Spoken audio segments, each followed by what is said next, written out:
Well, just finished breaking in the cam on the 340 stroker build. So, as usual, we went through our normal things of checking everything for leaks, and of course we had our challenges. That's why we have a test stand. So, first thing we did was put water in the system, in the cooling system. Everything was going well, and then noticed a little leak, a little drip. Well, dumb me, like I said, I make plenty of mistakes. I literally forgot a bolt that goes in right here behind the pulley. So I'm surprised it didn't leak more than it did, but I forgot it. Like I said, I make some stupid mistakes sometimes. So I was really mad at myself for a while. Quick note on a small block Mopar: when you do your water pump, your timing chain cover and your water pump installation, a lot of those bolts go through the block into the water jacket. So you need to use I use white paste, PTFE paste. It works really great. If you don't do that, you'll get water leaks out those, it'll come through the threads. So always make sure you use the white paste. I use the white paste. You can use thread tape probably, but that's what I've had the best luck with. Number 2, the fuel pump.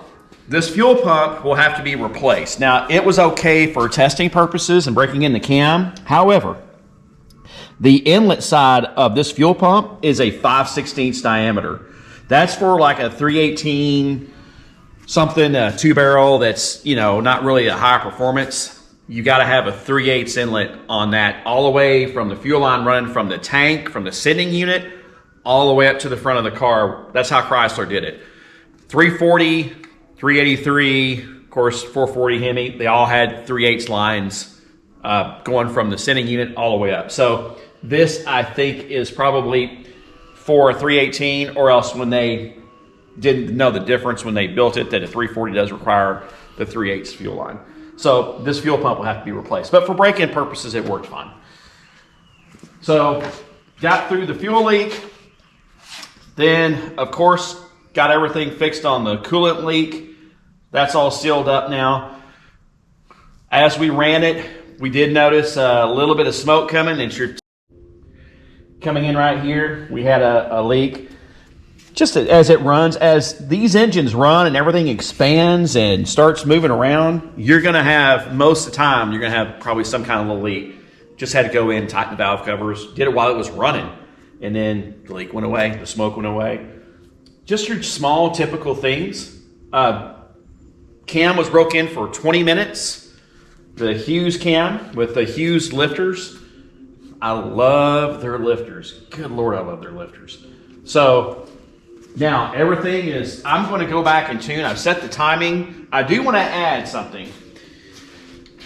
The fuel around here, where we moved up here in Oklahoma, I can only find 87 fuel, 87 octane. There was 87 non-ethanol, and then there was 87 10% ethanol. This engine does not like it. Even on the stand, I don't think it likes it. It's a pump gas engine, but you're going to have to run, obviously, I'm going to have to find some 93.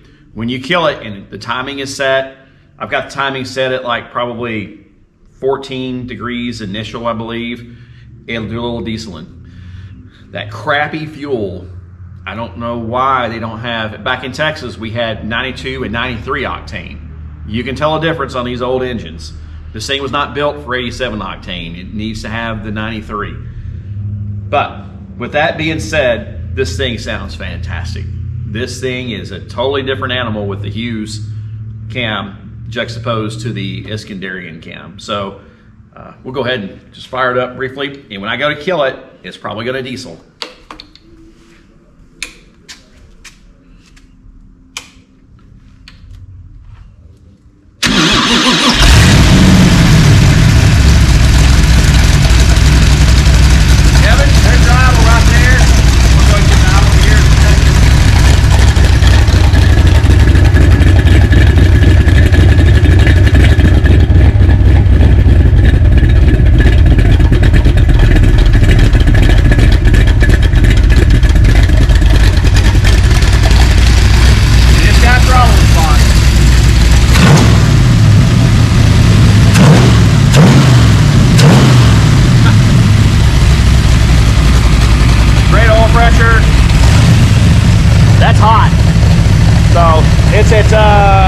past 160. When it's cold start, it had about 70 pounds oil pressure. So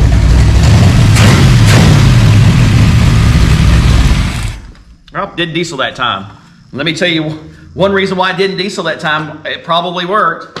I just put in a half a can of octane booster into the little fuel tank, literally probably 20 minutes ago. I'm amazed. It now doesn't diesel. So I put in some Lucas octane booster. I don't know where it's at, the empty bottle, but it made a huge difference just then. So timing is set. This engine is pretty much broken in. I cannot wait to get this thing in the car. So now we're gonna go down to Texas and pick up the 4-speed transmission from Kevin. And then we're gonna go ahead, and when we get back, we're gonna start putting this thing in the Dart.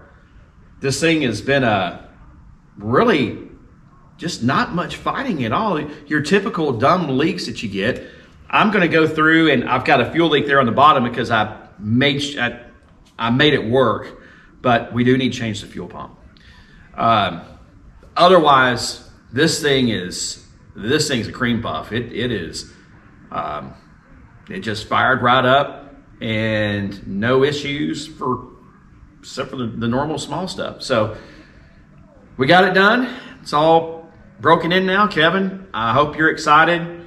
If you want any personal videos, I'll send them to you. Otherwise, we're making progress. So hope everybody has a good weekend.